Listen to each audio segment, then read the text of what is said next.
s'est donné. Mon Dieu s'est donné. Je ne peux imaginer combien ça coûterait. À la croix, il a pris ma place. Mon Dieu s'est donné. il a pris ma place. Il a pris ma place. Il a pris ma place. Oh, Jésus a pris ma place. Il a pris ma place. Oh oui. Il a pris ma place. J'ai béni Dieu pour le pasteur qui me précède, parce que j'ai reçu pratiquement la même parole. De dire à quelqu'un ce matin qu'il faut laisser la sale habitude que tu as avant d'entrer en 2026. Donc, c'est vraiment une parole de connaissance. On ne s'est pas entendu. Et lui, il est passé par l'exhortation, le modèle de Marie. Et donc, le message est clair. Et je crois que cette sale habitude-là, nous tous, nous en avons, mais celle dont Dieu pointe ce matin dans ta vie, c'est elle-là qui freine beaucoup de choses. Oui, c'est elle qui freine qui constitue un frein dans ta vie. D'accord? Voilà. Prions le Seigneur. Père, merci encore une fois de plus pour cette occasion que tu me donnes de partager les principes de ta parole concernant notre épanouissement. Viens nous enseigner comme d'habitude. Au nom de Jésus, Amen. Nous sommes dans une série d'enseignements briser le joug de la précarité, le discernement qui mène à l'abondance. Et nous sommes à notre deuxième entretien. Nous avons vu et établi la semaine dernière que le silence de Dieu n'est pas son absence. Et que notre prospérité financière, matérielle, ne dépend pas de la conjoncture, ni de l'état dans lequel nous nous trouvons, mais de notre alliance. C'est clair? Alors aujourd'hui, nous allons faire un pas décisif. Donc si Dieu nous a rassurés sur sa présence, il nous interpelle aujourd'hui sur notre responsabilité. Alors, vous allez constater quelque chose avec moi, si vous êtes sincère. C'est une sorte de pathologie spirituelle qu'on retrouve, ou bien qui guette tous les chrétiens, particulièrement l'intellectuel, qui a été déçu par le système. Vous me suivez? Cette pathologie, je l'ai nommée l'attentisme. Donc on se dit, puisque le contexte est mauvais, le contexte économique est difficile, le contexte social est difficile, puisque les portes sont fermées, et puis puisqu'il faut des choses compliquées pour accéder à certains postes ou boulots, j'attends que Dieu fasse tout. Écoutez, c'est une des raisons qui fait que les gens critiquent les églises. Les Africains même critiquent les églises dites de réveil. On passe le temps où vous passez, ou bien ils passent, vous identifiez-vous, à gêner, prier, à faire des programmes et tout et tout. Aucun impact social. Ni dans leur propre vie. Tu finis de tomber ici, tu rentres, le game t'attend. Donc, ton onction ne peut pas te donner à manger. C'est qu'il y a un problème. Si ton onction n'arrive pas à te donner tous les temps, je ne parle pas le moment des épreuves, ok? Tous les temps, ça n'arrive pas à te donner à manger, ni à payer ton loyer, c'est qu'il y a un problème. D'accord? Est-ce qu'on est ensemble? Vous tous ici là, le syndrome, bien la maladie de l'attentisme là, vous guette. J'ai dit vous parce que moi, je suis déjà délivré. Vous avez compris, non? Ce n'est pas l'orgueil, hein?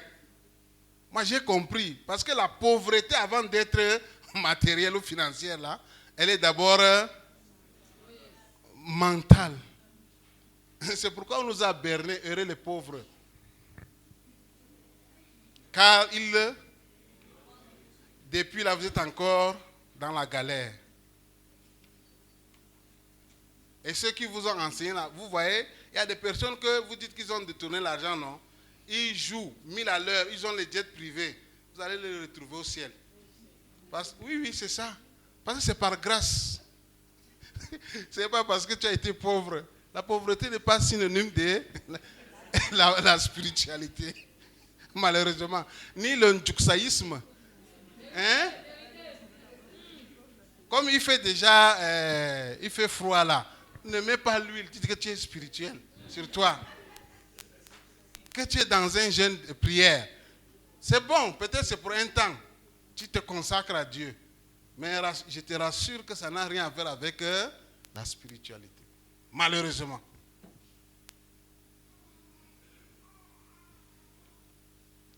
Amen. Je voudrais que nous lisions ensemble Deutéronome 8, 17 à 18, avant d'entrer dans le développement. Deutéronome, c'est dans l'Ancien Testament.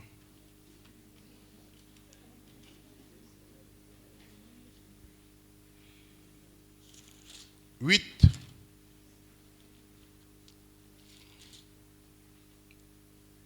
« 17 à 18.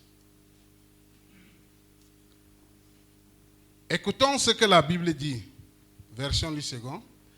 « Garde-toi de dire à ton cœur, ma force et la puissance de ma main m'ont acquis ces richesses.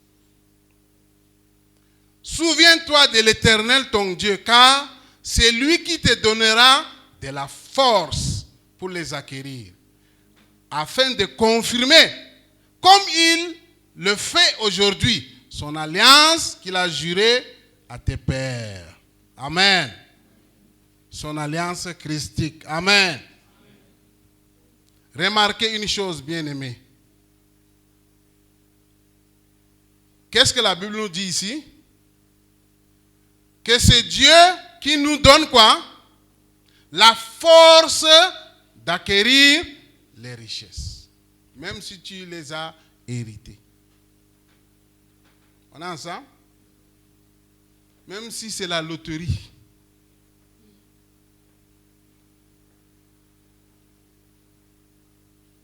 Tu peux gagner la loterie. Hein? Aujourd'hui et dimanche prochain, tu es pauvre. Tu peux hériter de tes parents des millions, non? Mais en un an, tu les dilapides. 2 mois, voilà. Pourquoi? Parce que tu es pauvre ici. Et donc, le fait que tu sois pauvre ici t'amène à dilapider l'argent. C'est dans la Bible, non? Le fils prodige. Le gars, il est avec toutes les sortes de femmes. Les élancéos, les brunos, les noirs, les courteaux. C'est pas ça? C'est dans la Bible, non? Il n'avait pas la mentalité d'un homme riche. Amen. Regardez, Dieu, dans le verset-ci, il ne donne pas la richesse hein, clé à main. Il dit que voilà la richesse. Il donne plutôt quoi? La force et l'intelligence de la produire. Arrêtez-nous un instant. Qui a déjà demandé l'argent à Dieu? Dites la vérité. Comme ça, les démons vont sortir ici, derrière vous. Voilà. Mais maintenant, change. Depuis que tu demandes là, ta situation a changé. C'est par hasard si ça a changé. À partir d'aujourd'hui, tu dis quoi, Seigneur? La force. Et quoi encore? Voilà, en français camerounais, on dit que tu dois être wise. Alléluia. Voilà. C'est ce qui explique que tu peux hériter de tes parents, tu peux gagner la loterie et que là, tu ne sais même pas ce que tu as fait avec l'argent. Je connais beaucoup de frères, hein. Dieu leur a donné l'école normale, je ne suis pas contre, hein. Mais après ils ont eu, on appelle ça quoi, le grand frère? Merci. Et tu ne sais même pas ce qu'ils ont fait. Tu ne sais même pas ce qu'ils ont fait. Même pas un salon, quelques commodités de conversation pour leur salon. Mais il y a les gars wise qui se sont mariés avec, là au moins ils ont investi. C'est mauvais. Hein? C'est mauvais. Ah bon? Alors, bien aimé, ce matin, j'aimerais que nous fassions une métamorphose. Un changement vraiment de mentalité radical. Nous allons apprendre comment articuler les lois de l'intendance pour préparer la récolte. Amen. Je dis bien activer les lois de l'intendance pour faire quoi? Préparer la récolte. Donc passer du statut de propriétaire angoissé par la crise, par le système, à celui d'un intendant productif du royaume. Alléluia. Et ça se passe par un changement de mentalité radical, une métamorphose. Vous connaissez le texte de Use Your Talent. C'est Matthieu combien? Elle est où?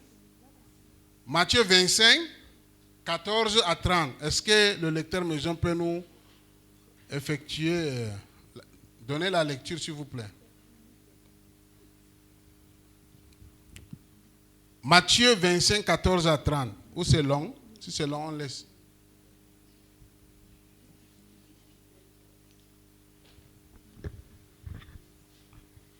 Il en sera comme d'un homme qui, partant pour un voyage, appela ses serviteurs et leur remit ses biens. Il donne 5 talents à l'un, 2 à l'autre, et autre à un, et un au troisième, à chacun selon sa capacité, et il partit. Aussitôt... C'est bon, asseyez-vous, ils connaissent l'histoire. Alors, vous connaissez cette histoire, n'est-ce pas? Mais il y a un mot important là-dedans qui va nous donner les clés de l'intendance. Il y a un terme, on dit les 5 talents. C'est-à-dire, c'est un mot qui signifie celui qui gère la maison ou l'économie domestique. Donc vous voyez, le maître fait comment? Il remet la gestion de sa maison, certains aspects de la gestion de sa maison, en fonction des proportions à chacun. Qu'est-ce que ça veut dire? Ça veut dire qu'en réalité, rien ne nous appartient.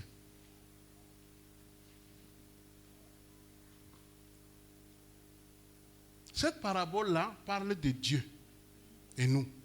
Ça veut dire que rien, je dis bien, ne nous appartient. Frères et sœurs, rien ne nous appartient. Et tout notre épanouissement émotionnel commence par là. Quand tu sais que tu n'es qu'un intendant des enfants qui sont sortis de ton ventre, ta façon de prier pour eux change. Parce que généralement, quand l'enfant est têtu, on dit Seigneur. C'est pas ça ce qu'on dit dans notre culture. Mieux n'est même pas avoir d'enfant. Quand l'enfant chauffe, on tremble. On te dit Seigneur, tu sais quoi avec toi? Je t'ai demandé un enfant, maintenant tu veux le prendre, tu joues avec moi. Hein? C'est pas ça? Oh Seigneur, je te les confie. D'ailleurs même, ils ne m'appartiennent pas. Ton argent, ton intelligence, ton entreprise, ton ministère, on t'a confié. C'est ce que le texte est en train de nous dire. Même ton souffle. Alléluia. Tout est la propriété exclusive de Dieu. Et donc, la frustration que nous avons, c'est simplement vient du fait que nous sommes comportés comme quoi? Des propriétaires. C'est très profond ce que je suis en train de vous dire. Hein? Et c'est difficile de dissocier cela dans notre mentalité. Savoir que j'ai fait l'économie pour bâtir cette entreprise. Savoir que je me suis sacrifié pour faire cette maison ou acheter cette moto. Et on me dit que ce n'est pas... Vous vous rappelez de Deutéronome? C'est lui qui nous donne quoi? La force pour les acquérir. Alléluia. Et c'est lui qui nous donnera la force, qui les maintiendra pour que nous ne tombons pas dans la faillite. Remettez vos enfants, ceux qui sont trop malades là, remettez-les à Dieu, aux propriétaires, aux vrais propriétaires, vous allez voir. Ce n'est pas une, on dit quoi? C'est pas être insensible à la situation, non. Mais c'est plutôt un paradigme. Savoir que je ne suis pas un propriétaire sur lequel les circonstances, la conjoncture vont influencer. Mais je ne suis que quoi? Un intendant.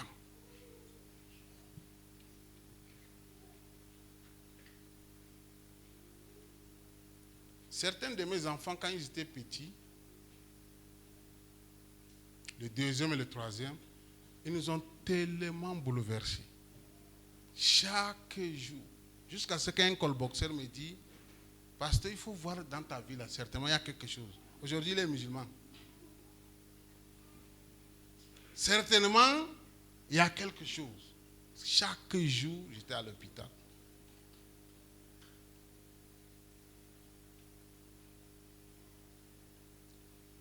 Donc quand je voyage comme ça, dès que j'entends un coup de fil de la mer, je sais, c'est quoi? Qui chauffe? Même si je suis en dehors de la maison. Mon cœur, dès que je vois, mon cœur se coupe. Et ça allait me faire du mal. Jusqu'au jour où j'ai dit, tiens, est-ce que moi-même j'étais en train de jouer, ils sont venus, non? Est-ce que j'ai fait quel effort pour fabriquer ces enfants? Oui, vous avez les efforts.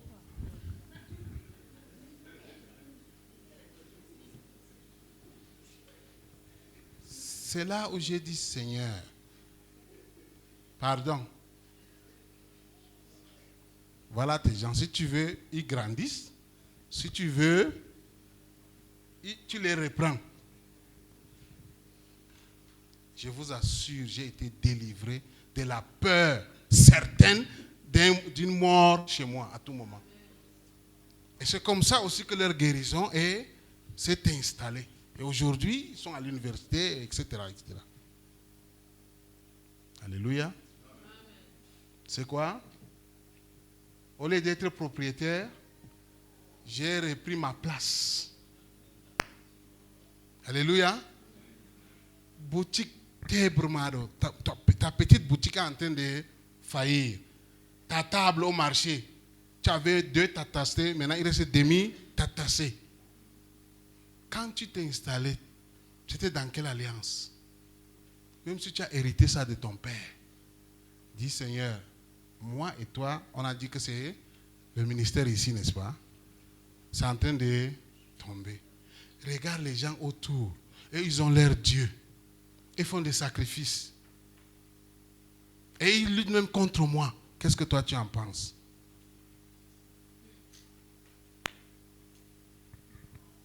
Alléluia.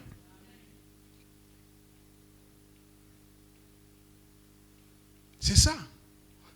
Nous tremblons parce que nous nous comportons comme le propriétaire. Et le propriétaire tremble à l'idée de perdre son argent ou son statut. C'est pas ça. Qu'on ne te recrute même pas à l'université. Je vais te dire comment toi tu vas vivre. Sous l'alliance, tu vas dominer.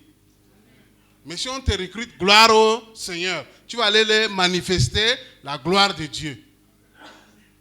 Il faut qu'on se comporte, qu'on sache qui nous sommes. Alléluia. Voilà quelqu'un qui a fait 10 ans. Hein. Ce n'est pas parce qu'il est toc-toc pour avoir sa thèse. Il a, comme on dit, siengang pour ne pas céder aux conditions qu'on lui donne. C'est un modèle pour ceux qui sont intellectuels. C'est un modèle. Et c'est partout, hein? Même dans l'œuvre de Dieu. Hein? Si tu veux augmenter l'onction, on peut te le transférer. Oui. Pas de choses, des voies compliquées. C'est partout.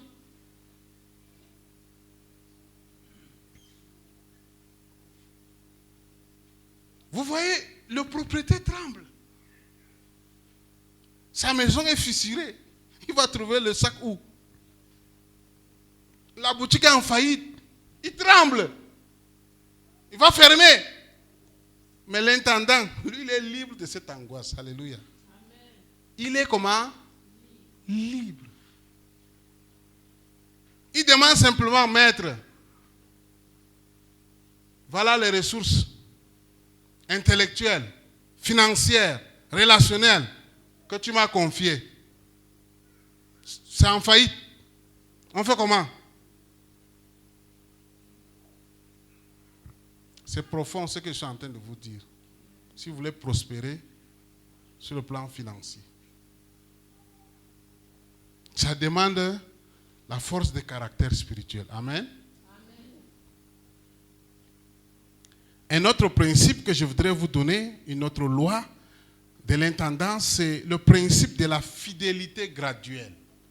Ce que j'ai appelé fidélité graduelle. Donc, le principe de la fidélité graduelle. Regardez bien dans Matthieu là. Le serviteur qui a reçu un talent là, lui il a fait comment? Et le maître l'a traité de méchant et selon vous, pourquoi? Pourquoi le maître a été sévère envers lui? Allons-y les amis. Je vous ai dit que c'est le partage. Hein? Nous en avons encore une séance la semaine prochaine. Selon vous, pourquoi il a été méchant? N'est-ce pas, il lui a remis sa chose intacte? Il a mal fait. Tu me donnes de garder et je te remets ta chose, ça devient un problème. Jusqu'à que tu dis que je suis méchant et paresseux. Hein? Quelle est la révélation? Parce qu'il a bloqué le flux de quoi? De la productivité. Dis comme ça à ton voisin.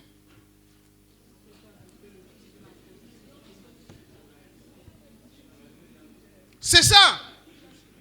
Il a arrêté ça. Vous rappelez de l'huile de la veuve, non?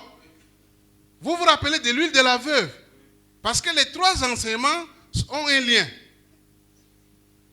Quand les vases, le nombre a été atteint, ça s'est arrêté. Et ce n'est pas ça la pensée de Dieu. C'est pourquoi je vous dis le principe de la fidélité graduelle. Donc l'intendance précède quoi? L'abondance. Note ça. L'intendance précède quoi? L'abondance. Donc Dieu peut te confier aujourd'hui 5 000 francs. Pendant que toi tu lui demandes combien? Des millions. Ou tu lui demandes des postes stratégiques dans le gouvernement. Dieu regarde d'abord comment tu as géré les 5 000 francs là. Tu as compris? Tu veux une boutique au petit marché. Tu as commencé avec une petite table.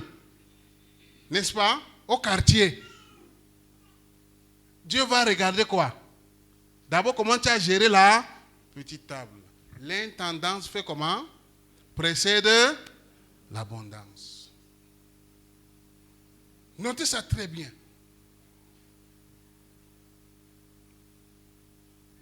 Dieu regarde d'abord comment tu as géré la petite table là. Je vous ai dit que l'épanouissement financier est un processus. Et c'est régi par des lois. C'est ce que nous sommes en train de voir. C'est clair, Jésus va dire que si vous êtes fidèle en des petites choses, on peut vous confier de grandes choses. C'est clair. J'ai vu dans un livre 2 histoires qui m'ont intéressé. Je vais partager avec vous. Peut-être vous avez aussi vu ça. L'histoire de David Green, le fondateur de Hobby Lobby. Vous avez déjà entendu? Il a commencé en 1970 avec $600. Nous sommes en 1970 avec $600. Aujourd'hui, c'est environ 373 000 francs CFA. Il était dans la chaleur. Il fabriquait les matériaux dans la chaleur, une chaleur étouffante. Mais il a appliqué la loi. C'est un chrétien. Hein? On va vous tromper que ce sont les francs-maçons. Je vais d'abord attirer votre attention, même sur les savants, les Newton et autres. Ils ont fait les découvertes en partant du fait que Dieu est le créateur. Et ils étaient des chrétiens. En 2002, j'ai commis un article là-dessus. Parce qu'on vient vous brandir que ce sont les francs-maçons. Alors qu'ils étaient d'abord des croyants. Et Dieu a honoré leur croyance. Il a dit, je te montrerai quoi? Les choses cachées. C'est ça la recherche scientifique. Et ils ont découvert. Mais aujourd'hui, les gens se sont accaparés parce qu'ils veulent tuer Dieu dans toutes les institutions. Il a appliqué la loi de l'intendance. Il a appliqué la loi de la dîme, des offrandes. Le dimanche, il fermait. En tout cas, son histoire, hein, je ne suis pas en train de vous dire que c'est un dogme. Le dimanche, il fermait. Les gens lui disaient que les experts comptables sont venus dire que non, tu es en train de perdre. Il a dit, niet. En 1970, il n'était pas millionnaire. Milliardaire, si vous voulez. Je sais que le contexte des États-Unis est différent. Parce qu'il y a des pays, même en Afrique francophone, qui favorisent l'entrepreneuriat. Vous avez compris? Donc, on n'asphyxie pas, on n'étouffe pas les gens comme... Oula. Vous voyez que j'ai même des difficultés à prononcer le nom.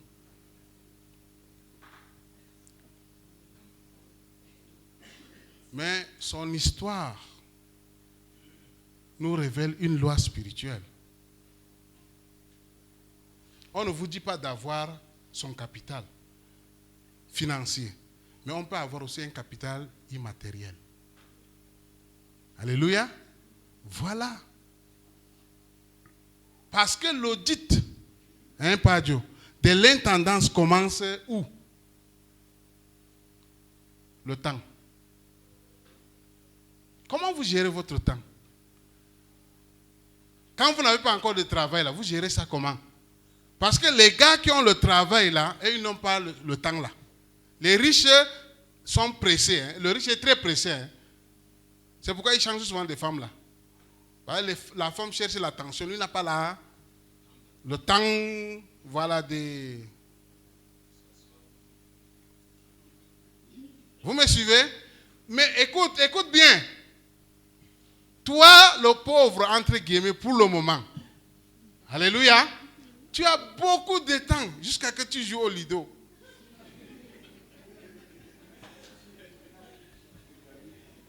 Au damier, au game.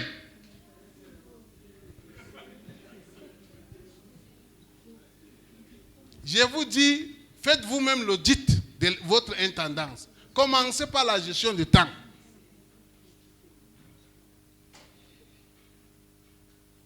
Votre compétence.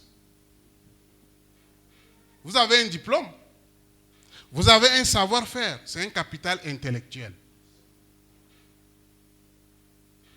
Et il y a des personnes ici qui ont les grands, hein, ils sont en relation, ils jouent au sport avec les grands ici. Je mens. Et même ils ne savent pas, ils n'arrivent pas à payer leur loyer. Mais ils jouent aux 2 € avec les grandes personnes. C'est un capital social. Oui. Vous voyez, ce n'est pas seulement le TD, le cap, la mer. Ce n'est pas seulement ça qui est devant toi pour commencer quelque chose.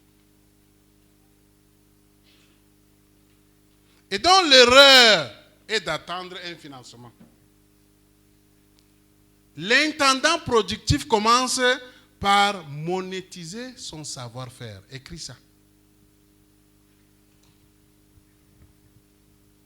L'intendant productif commence par monétiser son savoir-faire. Il transforme son temps de l'idola en service.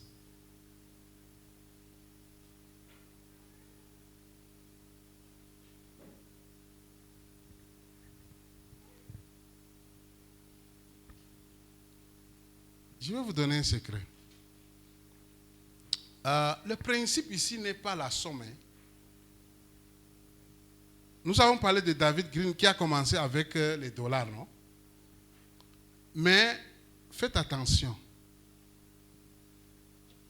Faites attention. Le principe, ce n'est pas la somme, mais la sémence. Nous sommes dans Matthieu. Hein? Use your talent. Le problème, c'est quoi? La sémence. Maintenant, suis cette phrase. Je l'ai formulée pour toi. Tant que tu regardes ce que tu n'as pas, entre guillemets quoi? Pour le moment, c'est quoi? Entre parenthèses. L'ayant. C'est ça, non? Voilà. Tu restes propriétaire de ton manque. Pour être plus civilisé. Tant que vous regardez ce que vous n'avez pas, entre guillemets, entre parenthèses, l'argent, vous restez propriétaire de votre manque. Mais dès que tu commences à gérer ce que tu as, quoi? Quoi encore? Quoi encore? Tu deviens comment? Intendant de la future abondance divine. Note ça aussi. Alléluia. Donc vous voyez que qu'il y ait changement ou pas, vous pouvez changer. Je parle de votre pays. Vous avez compris? Qu'il y ait changement ou pas, vous pouvez changer. Amen. Et vous pouvez impacter.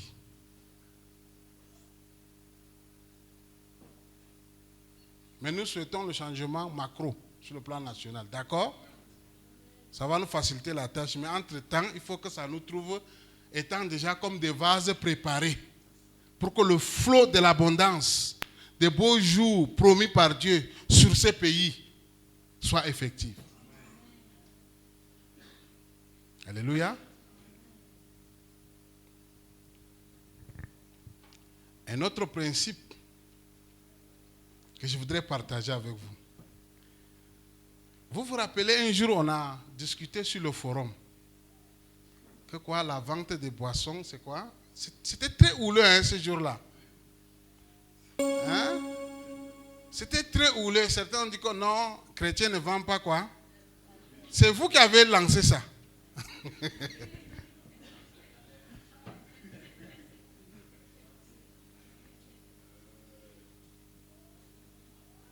Il avait dit que quoi?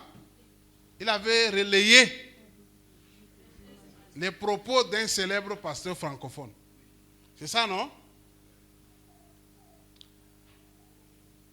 Je ne veux ni être contre lui, ni être pour lui, mais je vais nuancer. D'accord? Puisque nous, on est dans un moment prophétique. Je veux vous parler de la loi, la dignité du travail. La dignité du travail.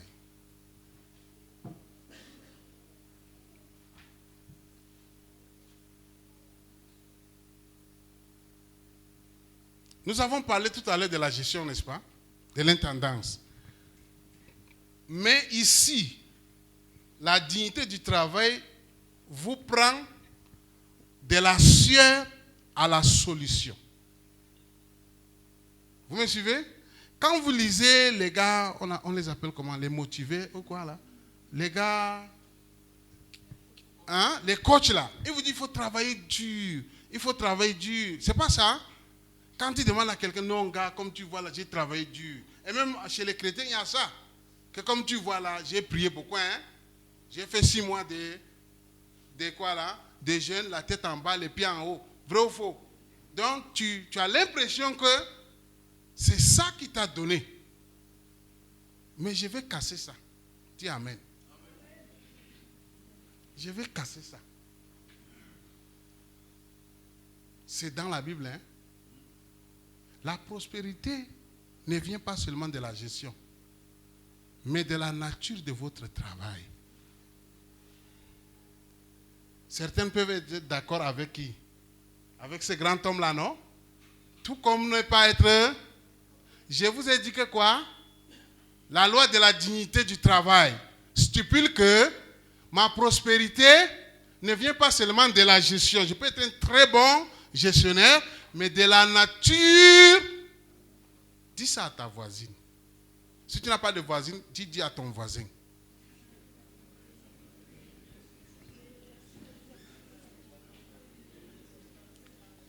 Et là, écoutez, maintenant vous-même en tant que chrétien, sur le plan éthique, vous pouvez tirer des leçons, oui ou non? Hein? Regarde, hein, tu peux être un accoucheur. On dit quoi? Les maïticiens. Et quand tu es un homme, une femme, c'est quoi? Très bien. Tu peux choisir rien qu'avorter les gens. Tu as 25 000, les jeunes filles du quartier, vrai ou faux? Et tu peux construire ta maison avec, hein? Mais quand les enfants là vont venir crier la nuit, ne viens pas nous chercher pour qu'on te délivre.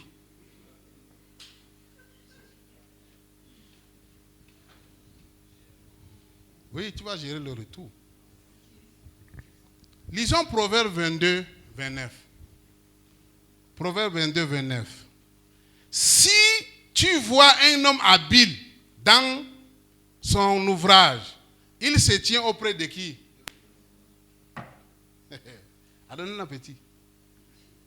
Il n'y a pas les joueurs de game hein, qui passent leur temps à longueur de journée jouer au game. Non. Si tu vois un homme habile, disons qu'une femme aussi, dans son ouvrage, il ou elle se tient auprès du roi. Notez bien, la Bible parle de habile et non de fatigué.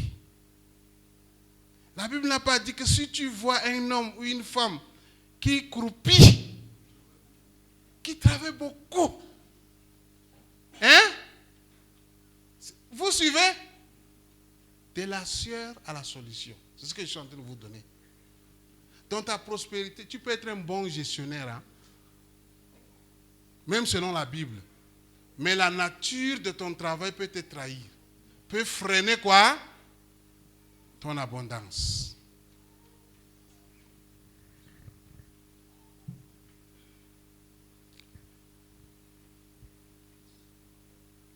Lisez bien et écoutez les prédicateurs. Beaucoup de chrétiens pensent que Dieu récompense l'effort physique ou la souffrance. Je vais vous casser ça aujourd'hui. Je vais vous dire ça. Oh, Dieu ne bénit pas ta sueur. Note ça. Il bénit la solution. Dieu ne bénit pas ma sueur. Note ça. Je n'ai pas dit ma soeur. On dit sueur, non? Voilà. Si vous voulez, tu ne notes pas. Mais moi, je te dis que c'est la vérité. Il bénit quoi? La solution. C'est pourquoi, regardez, le psaume dit que il y a des gens qui se lèvent très tôt le matin, avant même que le soleil se lève, non? Et ils rentrent à la maison à 23 heures. Mais lui, il donne autant, yes, dans leur sommeil. Ça, on appelle ça le smart spirituel. L'intelligence. Vous n'avez jamais vu quelqu'un qui fait la couture depuis que vous êtes né jusqu'à ce que vous avez vieilli là. C'est toujours la couture. Jusqu'à ce qu'il ne voit plus avec les gros verres comme ça. Mais il est content qu'il a envoyé ses enfants à l'école avec. Hein? Ou une maman là, fait la bakourou du quartier à Maïdé Largonagran. Jusqu'aujourd'hui. Ou bien une maman qui fait le bili-bili, qui tourne la tête comme le panadi.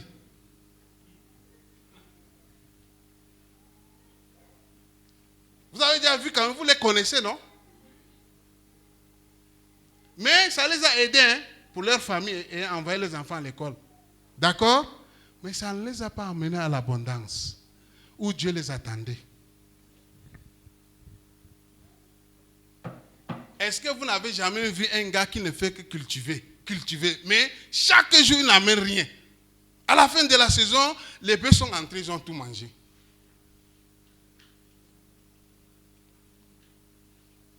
Ce n'est pas la prédication, ne dormez pas. Vous voulez être riche, non? Suivez alors.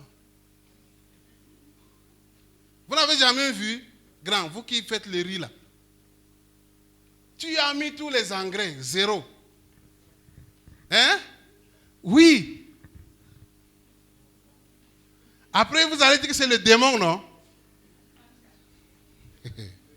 C'est parce que vous n'avez pas compris que Dieu ne bénit pas. Hein, Baba Odo, Baba Métis, Dieu ne bénit pas la sueur. Dieu bénit quoi? C'est pourquoi tu peux passer ton temps. Tu jeûnes pendant une semaine parce que tu as prédication dimanche. Hein? Tu viens une demain. L'autre, lui, il a mangé. C'est le matin du dimanche là que dit Seigneur, on donne quoi aux gens-ci? Et il vient, ça bénit les gens. On appelle ça l'intelligence quoi? Spirituelle. Donc je suis l'auteur. Vous avez compris? Le concept de l'intelligence spirituelle. Smart spirituellement. C'est bizarre ce que je vous dis. Je ne suis pas en train de dire qu'il faut être paresseux. Non. Suivez bien l'enchaînement. On est d'abord dans l'intendance. Hein? De l'intendance, je vous dis que ça ne suffit pas. Parce qu'il y a des gens qui ont bien géré leur abakourou, vrai ou faux. Mais vous repartez, ils sont tous dans la petite boutique du quartier depuis plus de 30 ans. Ils ont nourri les enfants avec, vrai ou faux. Mais regardez, est-ce que c'est là-bas que Dieu les attendait? Voilà. Vous comprenez maintenant? C'est pourquoi je vous dis, Dieu ne bénit pas. Si vous pensez que ma reformulation n'est pas vraie, allez fouiller. Moi, j'ai fouillé. Je me suis rendu compte que Dieu ne bénit pas la sueur. Il bénit quoi? La solution. Je vous renvoie à notre message de dimanche passé. qu'est-ce que Isaac a fait pour qu'il récolte au centuple cette année de sécheresse? Dites-moi alors. Alors. Et que dit Somme? Il y a des gens qui se lèvent le matin, ils rentrent à 23h, ils n'arrivent même pas à gérer leurs femmes ni leurs enfants parce qu'ils cherchent à les nourrir. Vous ne voyez pas que je suis en train de me casser comme ça, c'est à cause de vous. Surtout les mamans. Hein? J'aime. Si elle nourrit une fois, deux fois, elle va dire au papa là, tu fais même quoi ici? Hein?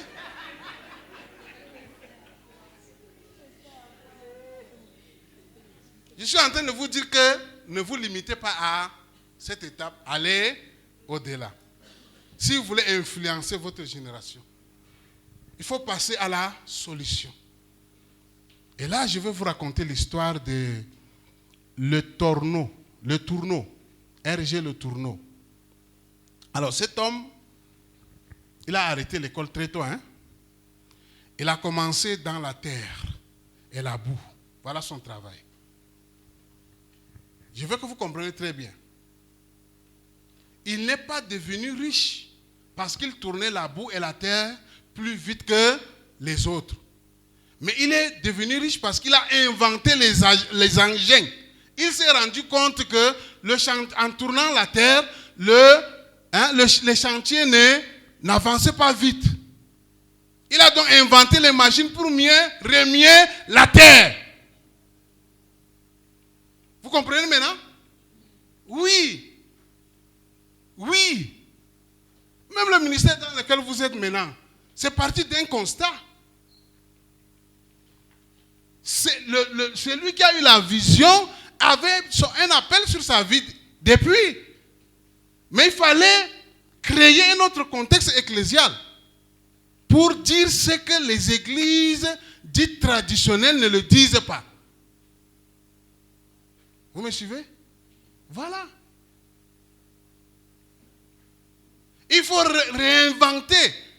On a reçu un système ecclésial des missions occidentales. Nos institutions théologiques on a reçu. On ne fait que on dit quoi? Comme vous connaissez là. Vous voyez un peu? Mais ça ne répond pas aux besoins. Même à l'université, certaines curricula doivent être on doit les enlever, supprimer. Ça ne répond pas. Est-ce que vous savez que dans certaines églises, parler au micro, c'est un péché?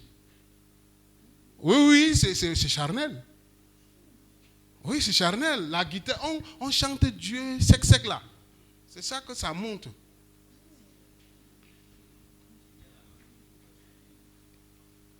Donc on va continuer à rester dans ce genre d'église. Alors qu'avec toute l'évolution qu'on a sur le plan technologique et que nous savons que c'est Dieu qui est derrière. Mais oui, les universités, l'hôpital, ça a commencé dans les monastères, non? Vous connaissez l'histoire de l'humanité, non? Lisez. Vous comprenez maintenant ce que je suis en train de vous dire? Hein? Donc, la précarité s'arrête là où commence l'utilité. Note ça. La précarité s'arrête là où commence l'utilité. Beaucoup réclament un poste climatisé, n'est-ce pas? Au Cameroun. J'aime. Beaucoup ici attendent à être fonctionnaires. C'est pas ça? Mais c'est une erreur. La question qu'un bon intendant doit se poser n'est pas qui va m'embaucher. Mais quel problème puis-je résoudre? Maintenant, vous comprenez alors? Quel problème puis-je résoudre? Quel est le problème de mon quartier? Au lieu de passer le temps à jouer au damier. Quel est le problème de mon église? Je vous ai pris l'exemple de ce ministère. La motivation de ce ministère, de la création de ce ministère.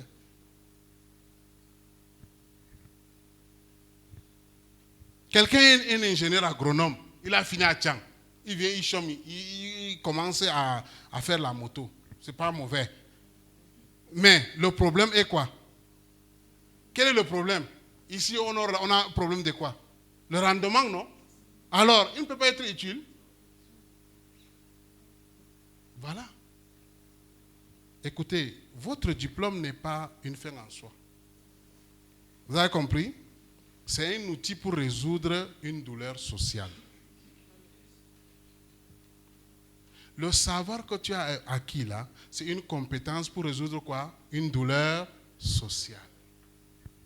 Donc la précarité, Papa Norbert, va s'arrêter là où commence ton utilité. Alléluia. Si tu es au marché, comme tu es au marché là, dis-nous ce que nous on veut beaucoup là. Bats-toi à nous ramener ça. C'est ça l'intelligence de l'intendant.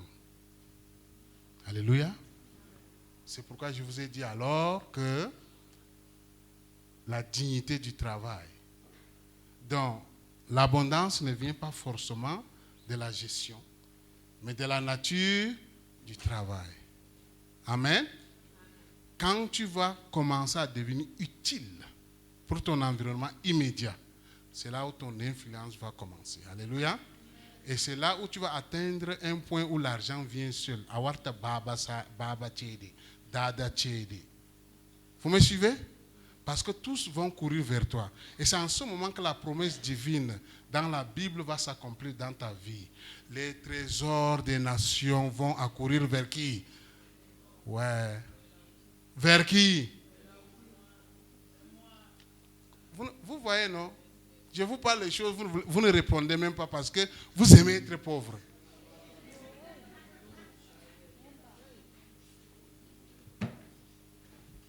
Alléluia. Le réalisme biblique existe. Amen.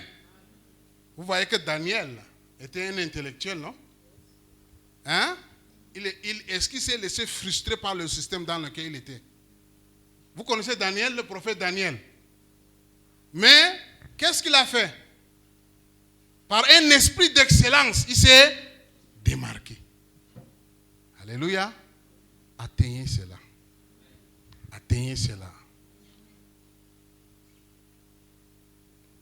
J'ai une prière ici. Si ça exprime le désir de votre cœur, vous pouvez le faire. Donc, n'oubliez jamais l'audit des talents.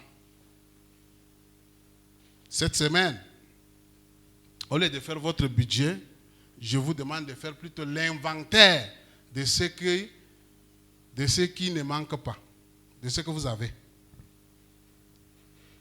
On a l'habitude de faire le budget, non? Prévision. En réalité, c'est ce qui manque. Mais je vous dis, vous changez. Vous commencez à faire quoi? L'inventaire, l'audit de ce que vous avez. Est-ce que c'est clair? Votre talent caché, vos contacts négligés, votre santé même, vos expériences. C'est ça l'actif que vous avez. Les économistes me comprennent. C'est votre véritable actif. Et Dieu est prêt à verser l'huile. Lui, il est prêt. Mais il attend que les vases, c'est-à-dire vos capacités, soient structurées, soient préparées. Amen. La prière est celle-ci. Père, je te demande pardon d'avoir regardé à mon manque plutôt que ta provision en moi. Je prends l'engagement de valoriser mes talents et de devenir une solution pour ma nation. Bénis l'œuvre de mes mains et mon intelligence. Au nom de Jésus. Amen. Est-ce que vous savez que beaucoup de Camerounais sont à l'extérieur? Mais ils sont en train de valoriser. Ils n'ont pas dit que le système est mauvais.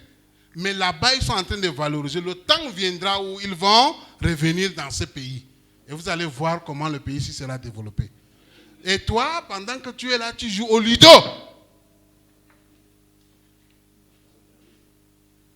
Commence donc à faire l'inventaire, l'audit de tes talents.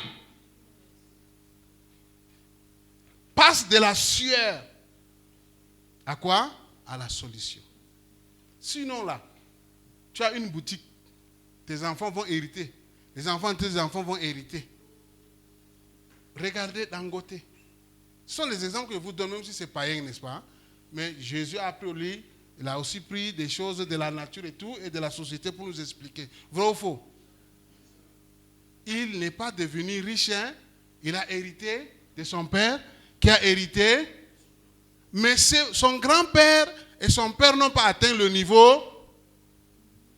Et il est en train de chercher des ingénieurs. Et il part en Inde. Parce que les Noirs, vous êtes là. Vous connaissez seulement l'amour. Et danser. Que le Seigneur vous délivre.